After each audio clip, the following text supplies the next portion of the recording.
Bon mes Winvesteuses et mes Winvesteurs, j'espère que vous allez bien. Nous nous retrouvons le jeudi 5 octobre à midi heure française, midi 30 heure française pour faire notre petite analyse graphique du gold de la journée. Et pour que je vous explique en fait mon scénario, ce que j'attends du gold aujourd'hui pour pouvoir entrer en position et aller chercher un magnifique TP. Donc voilà, comme tous les jours, je vous dévoile mon scénario. Donc c'est parti, on va se mettre à analyser le gold et vous devez déjà voir le graphique. Donc là, vous pouvez voir que je suis en 15 minutes sur le gold. Mais dans un premier temps, ce qu'il faut toujours faire quand on commence son analyse, c'est se mettre en 4 heures. Même si là, on sait déjà que la tendance de fond du gold est baissière. Regardez, on se souvient ici. Attendez, ici, on se souvient de 18,45. Cette zone-là, c'était lorsqu'il y a eu le discours de Jérôme Powell, il y a de ça 2 semaines, un mercredi, où vous vous souvenez, on avait pris un magnifique buy à plus de 100 pips ici, sur cette zone-là, pour aller chercher le top. Et puis ensuite, depuis le discours de Jérôme Powell, le gold a chuté. Donc on peut clairement voir, on se met en H4 souvent pour voir la tendance d'un actif.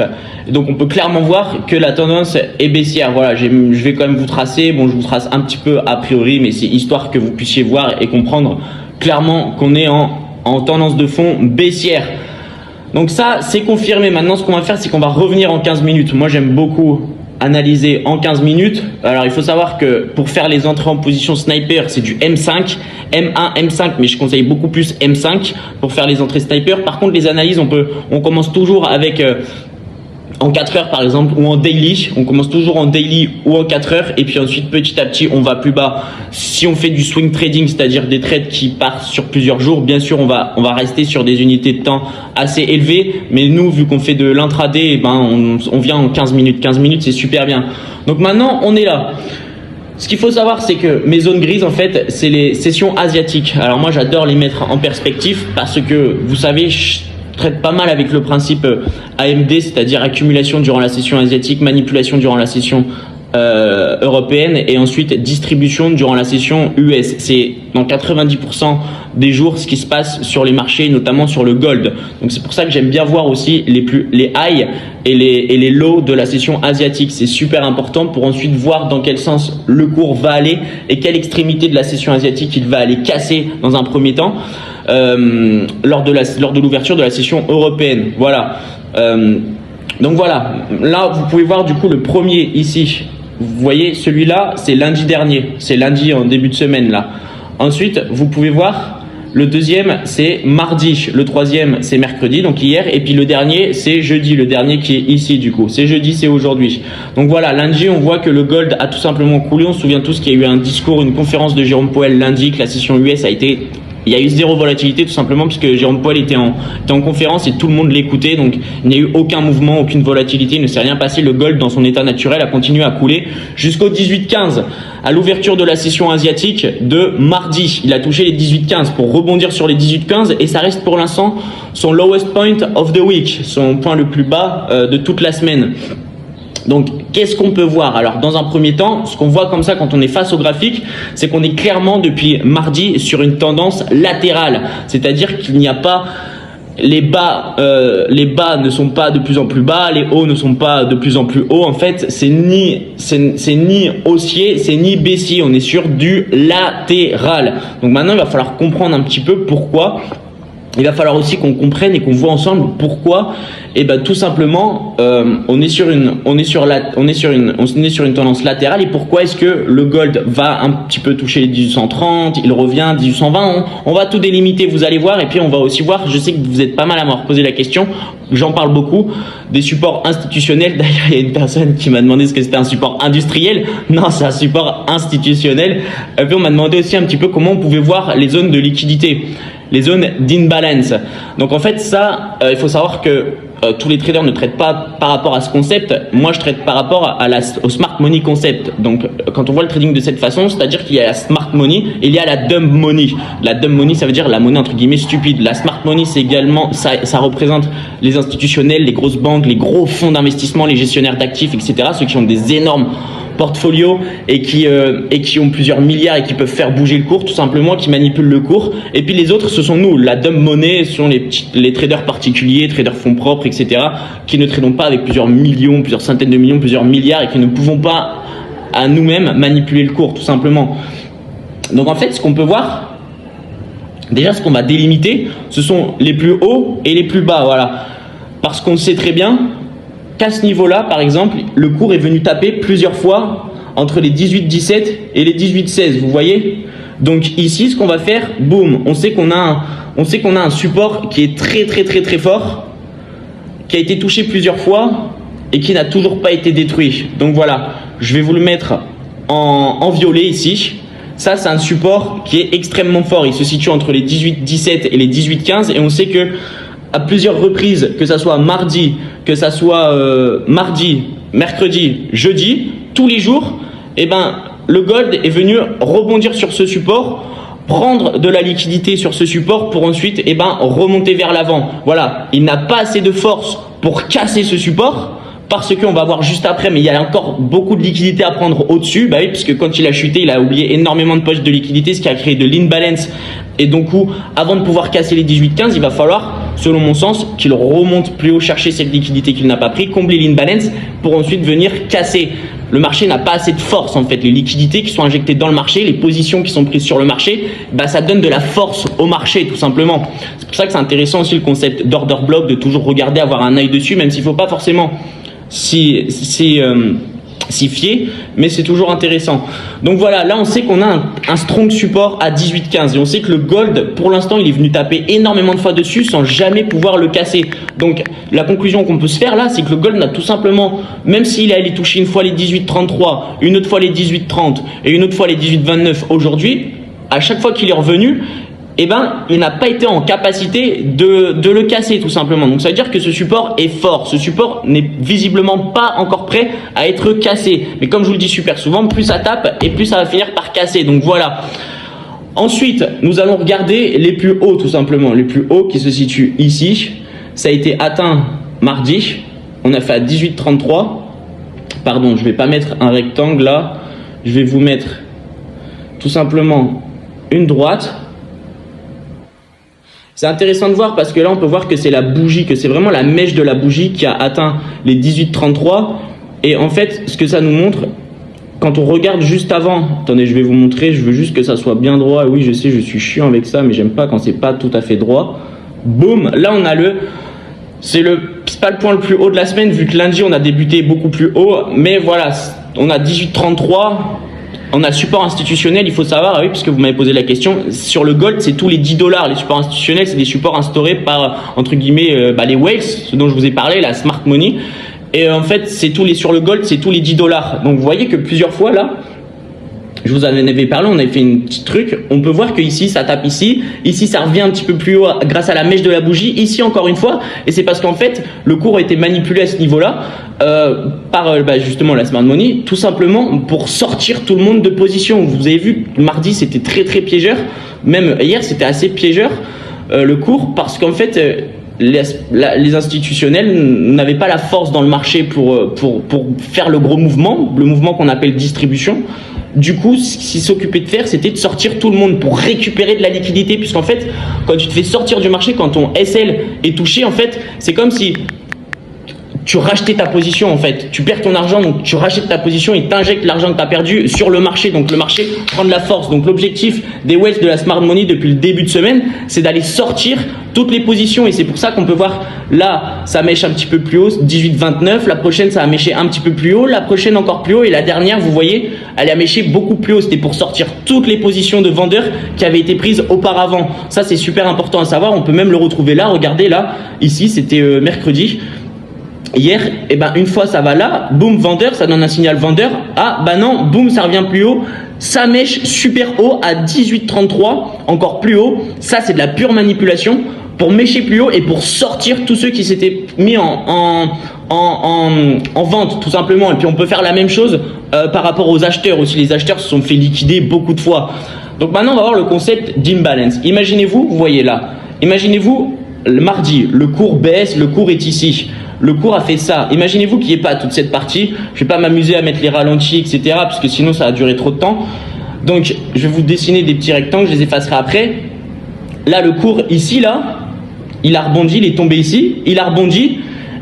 Et en fait, ici, là, tout ça, il y avait de l'imbalance. parce que le cours a chuté sans revenir à cet endroit-là pour récupérer la liquidité à cet endroit-là, envoyer des positions, envoyer des signaux pour ensuite pouvoir rechuter. Donc là, on avait de lead balance et puis vous voyez le cours quand il a tapé. Quand le cours a tapé sur les 18-15 ici, et ben qu'est-ce qu'il a fait? Il a rebondi, il est parti chercher lean balance ici, boum, 18-33, avant de revenir baisser, toucher ici les 18-17, avant de repartir, de rebondir, d'aller chercher du coup ici, à partir d'ici, après qu'il ait tapé le 18-33, forcément, il y avait encore une fois une zone d'imbalance. Donc qu'est-ce qu'il a fait le gold? Et ben ici, vous voyez, ici, là, dans cette zone, il est reparti chercher l'imbalance qu'il avait laissé ici. Il est reparti vers le bas et encore une fois, il s'est heurté au 18-16. Donc, le gold range, le gold est sur une tendance latérale, mais le gold n'a pas la force ni pour casser vers le haut ici, les 18-30, ni pour casser vers le bas. Donc, à un moment donné, quand la distribution va se faire, il va falloir qu'avant, il y ait une grosse manipulation pour aller chercher beaucoup de liquidité, pour ensuite, bam, casser dans un sens comme de l'autre, même si je pense que ça sera beaucoup plus vers le bas. Donc maintenant, on va continuer à tracer tout ce qu'on doit voir. Alors moi, ce qu'on a pu voir aussi, c'est qu'il y avait de l'imbalance au-dessus, mais il y a de l'imbalance en dessous. Regardez aussi, à cet endroit-là, quand le cours est monté comme ça et elle est touché les 18-33, et ben forcément, on a créé une zone de liquidité à cet endroit-là. Boum, boum, vous voyez ? Et qu'est-ce qu'a fait le cours du gold ici, à ce niveau-là? Eh ben, il est tout simplement allé chercher l'imbalance. Bah oui, à chaque fois, il est parti chercher la liquidité pour revenir, boum, et c'est là qu'il a smash les 18-33 pour ensuite redescendre, vous voyez? Donc, il y a un autre support qu'on a pu voir depuis le début de la semaine qui est extrêmement important. Il se trouve, support institutionnel, il se trouve environ au 18-20, voilà. Vous pouvez voir qu'à plusieurs endroits, le cours est venu se smatcher au 18-20, donc là on a quand même une zone qui est assez importante et lorsque le cours n'a pas assez de liquidité, il ne franchit pas et il rebondit sur les 18-20. Il l'a fait énormément de fois aujourd'hui.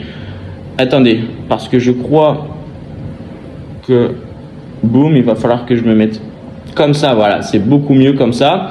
Et maintenant, on va tracer notre support à 18-20, qui est aussi, bah, vous le voyez, un support institutionnel. Donc, vous voyez cette zone 18-19, non, pardon, 18-20, un peu plus au-dessus. Vous voyez, il y a eu beaucoup de mèches qui sont venues se taper sur les 18-20.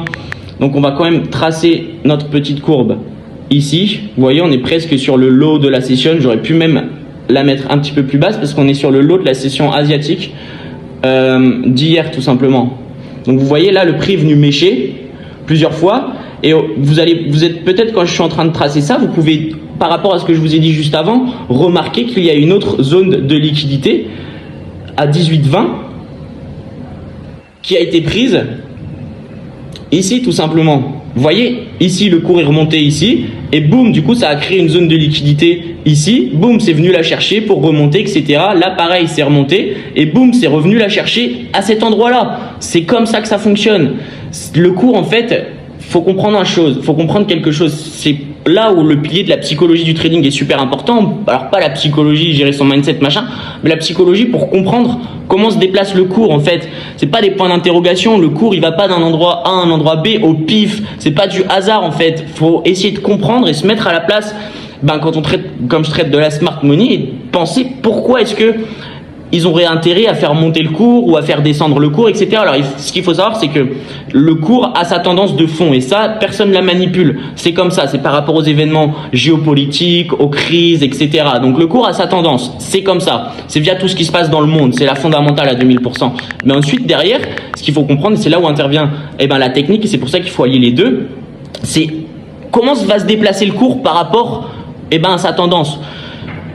Quelles sont les choses à gagner pour les institutionnels, tout ça, pourquoi est-ce qu'ils auraient tendance à faire pousser le cours vers le haut, vers le bas, etc. Donc voilà, c'est ça, c'est la psychologie, et c'est cette psychologie-là qu'il faut comprendre. Donc ensuite, on va regarder, là je vous ai déjà donné pas mal d'indications, on reste sur une tendance baissière, mais on voit que le gold n'a pas assez de force pour aller casser les 18,35, on voit qu'il a fait d'autres sommets Ici, par exemple, à 18,30, support institutionnel. Bon, normalement, on devrait avoir nos supports institutionnels tracés chaque 10 $ sur la carte, mais on va pas le faire, sinon ça en ferait beaucoup trop. Pas sur la carte, sur le graphique, pardon. Mais on sait très bien qu'à 30, on a des supports institutionnels. Et on sait très bien que ça va rebondir dessus, mais que possiblement, ça peut aller un petit peu plus haut ou un petit peu plus bas selon les manipulations. Mais c'est des bons...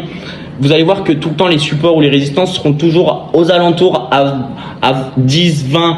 30 pips max autour des supports institutionnels, voilà. Ça, c'est super important à savoir. Donc voilà, on a un gold qui range, on a un gold qui est dans une tendance de fond baissière, mais on peut quand même voir quelque chose aussi à ce niveau-là, qui est notre session asiatique du jour, depuis mardi tout simplement. Et ben, bon, même si hier il y a eu très peu de mouvements sur la session asiatique, elle était toute petite, peu de bas, peu de haut, mais on peut voir qu'aujourd'hui par exemple il y a eu un haut beaucoup plus haut et un bas beaucoup plus bas que les autres jours. Donc on a un gold qui retrace légèrement à la hausse, et puis on vient de le voir là, regardez, il a été séchoué sur les 18,20, ça c'est la journée d'aujourd'hui, séchoué sur les 18,20 pour rebondir, et là il est à 18,23,7 tout simplement.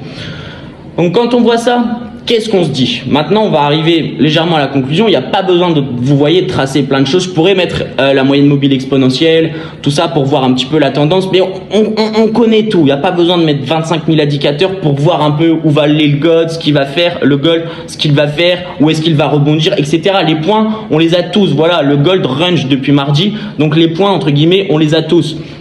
On peut voir par contre que les hauts, bien sûr, il a touché un haut 18,33, 18,30, 18,28, mais on peut voir aussi que voilà, il a touché 18,15, ensuite ça a été pardon 18,14 même, 0,9, et puis depuis il a pas touché plus bas que ça. Donc voilà, concrètement maintenant, hop, ça c'est le high de la session asiatique, c'est super important de le tracer aussi, moi je les trace tous les jours, les highs et les lows de la session asiatique, des sessions London et tout. Pas obligé de tous les tracer, mais ça donne de superbes indications en fait. Donc voilà, vous pouvez voir que là on est à 18,29, à 10 pips du support institutionnel des 18,30. Super important, on voit que le cours est venu mécher légèrement au-dessus, on voit que le cours est venu se faire rejeter plusieurs fois dessus. Donc là, ce qu'on va pouvoir attendre par exemple avec notre gold qui est actuellement à 18,23,5, possiblement un mouvement haussier qu'il aille sur les 18,29, 18,30 une nouvelle fois, et puis voir la réaction qu'il aura à ce moment-là. Bon, maintenant, on a vu énormément de choses. Bon, on a vu énormément de choses, pas tellement non plus, parce que là, on peut déjà comprendre beaucoup de choses. Et je pense que d'après mon discours, vous avez possiblement pu comprendre ce que j'attendais encore une fois du gold aujourd'hui, sachant qu'on a une tendance baissière. Je vous ai pas encore fait l'analyse sur le DXY, sur l'US dollar, mais on a un US dollar qui est fort et qui n'est pas prêt de perdre sa force. Donc on part de toute façon avec entre guillemets, on part en connaissance que le gold est sur une tendance baissière et qui risque de baisser encore plus bas prochainement. Mais on sait aussi que le gold n'a pas la force, tout simplement, pour chercher encore plus bas. On sait qu'il va retourner dans cette zone parce que là, ça a créé quoi? Une poche de liquidité, juste ici. On sait aussi que dans cette zone-là, regardez, à chaque fois que ça a touché cette zone-là, ça a laissé une zone de liquidité ici. Boum, c'est venu reprendre la liquidité ici pour repartir. Boum, une nouvelle fois. Donc, on sait qu'il reviendra tester cette zone. C'est fort probable, à moins qu'il y ait totalement un changement de tendance et que le gold parte comme ça vers le haut. Mais non, sinon, on reviendra chercher cette zone. Mais on sait qu'il n'a pas assez de force pour la casser. Donc concrètement, quand on est dans cet état d'esprit, quand on a cette vision, cette physionomie, on regarde sur la carte, sur le graphique, pardon, je ne sais pas pourquoi je dis la carte, on voit que ici, eh ben, dans cette zone-là, au-dessus des 18,33, donc aux alentours des 18,35, 18,40, eh ben, on a une énorme poche de liquidité qui a créé de l'imbalance sur le marché. Et à mon avis, c'est possiblement là que se trouve toute la liquidité, toute la force dont le gold a besoin pour ensuite pouvoir casser vers le bas. Vous savez, c'est un petit peu le graphique et le scénario que j'imagine depuis le début de la semaine. Et plus on se rapproche de la fin de semaine, et plus j'y crois à ce scénario en fait. Parce que je me dis, on a vu plusieurs fois hier, on a vu tout au long de la semaine, plusieurs fois hier, vous vous souvenez, avant que j'envoie le signal vendeur à 18,24, le gold était à 18,15. Il a tapé, il a méché, on peut le voir ici là. Merde. Pardon, excusez-moi, boum, là on a notre grosse zone de liquidité, notre grosse poche, ici là, À cet endroit-là, il a tapé plein de fois. Une mèche, deux mèches, trois mèches, quatre mèches, cinq mèches, six mèches. C'est énorme, vous vous rendez pas compte. Sans pouvoir casser. Donc en fait, c'est clairement, eh ben, que le gold n'a tout simplement pas la force encore. N'a pas la force pour aller casser cette zone, pour aller la briser, pour aller chercher les 18,7, les 18,5 et même les 1800. Donc qu'est-ce qu'il va falloir qu'il fasse avant? Eh ben, qu'il aille chercher beaucoup plus de liquidité, exactement. Et où elle se trouve toute cette liquidité? Eh ben, elle se trouve dans cette zone. C'est pour ça, et c'est là en fait on comprend un peu tout. Je vous ai dit, on dirait qu'il y a un léger retracement haussier sur le gold. Mais en fait, c'est tout simplement parce qu'à mon avis, il veut faire croire possiblement à des personnes qu'il n'est plus baissier, qu'il possiblement change de tendance, pour que les gens, dans leur tête, ah, il va être haussier, allez, on prend des bails, on prend des bails, on prend des bails. Il donne des indications haussières pour que les gens pensent qu'il va être haussier, mais en fait, il va être haussier jusqu'à ce qu'il atteigne cette zone, et c'est là où on va faire nos prévisions. Boum. Boum. Alors, attendez. Ouais, je sais. À chaque fois, je me souviens jamais d'où sont tous les trucs. Ils sont chiants, hein. Ah, non, c'est pas la cour que je cherche. Désolé. C'est une galère. C'est pas le truc Fibonacci. Voilà, comment galérer alors que c'était super simple.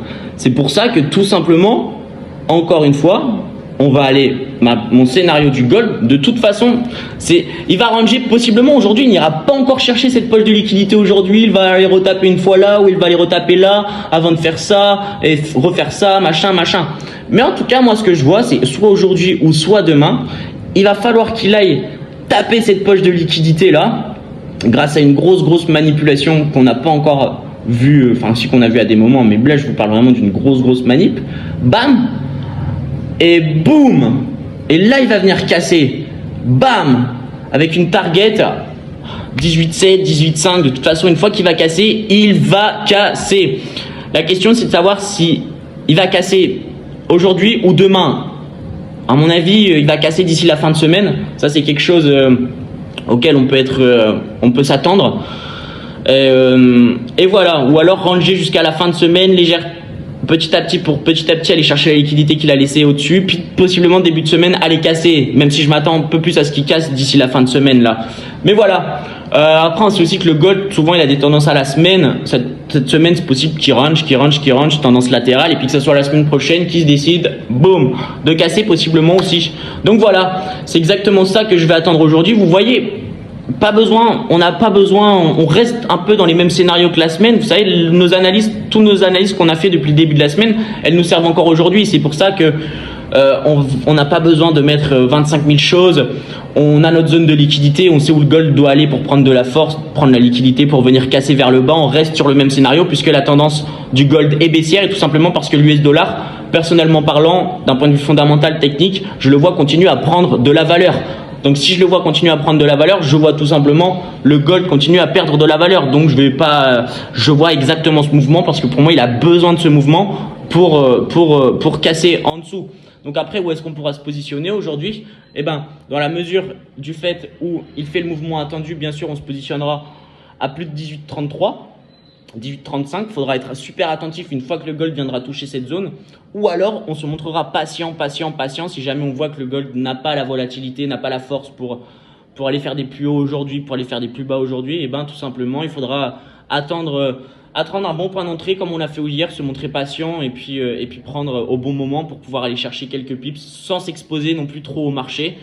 Et comme on l'a fait hier, voilà, tout simplement, avec un SL super rapproché, et puis aller chercher, essayer de grappiller entre 40 et 60 pips, ce qui est largement faisable, même quand il n'y a pas le gros mouvement qu'on attend. Donc voilà, c'est exactement ça. Vous avez vu, j'ai pas eu besoin de noter 25 000 trucs, comme je vous ai dit, sur l'analyse technique. Bon, j'aurais pu noter beaucoup plus de trucs pour vous donner plus d'indications, mais entre guillemets, c'est exactement ce mouvement-là qu'on attend, parce que ici, on a boum, poche de liquidité qui a été laissé par le marché et qu'on n'a toujours pas été cherché. Voilà. Donc c'est à mon avis là que se trouve la liquidité dont le gold a besoin pour ensuite casser. Voilà. Ça c'est vraiment mon analyse. C'est ce que je vois, c'est ce que je pense.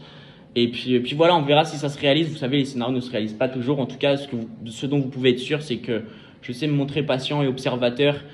Et voilà, pour faire la meilleure entrée en position possible et pour ensuite vous faire profiter à tous et puis à moi aussi d'une pluie de pips et d'une pluie de profit tout simplement. Donc voilà, petite analyse technique terminée. Maintenant, on va patienter, on va rester observateur sur le marché et puis bien sûr, on entrera au meilleur des moments.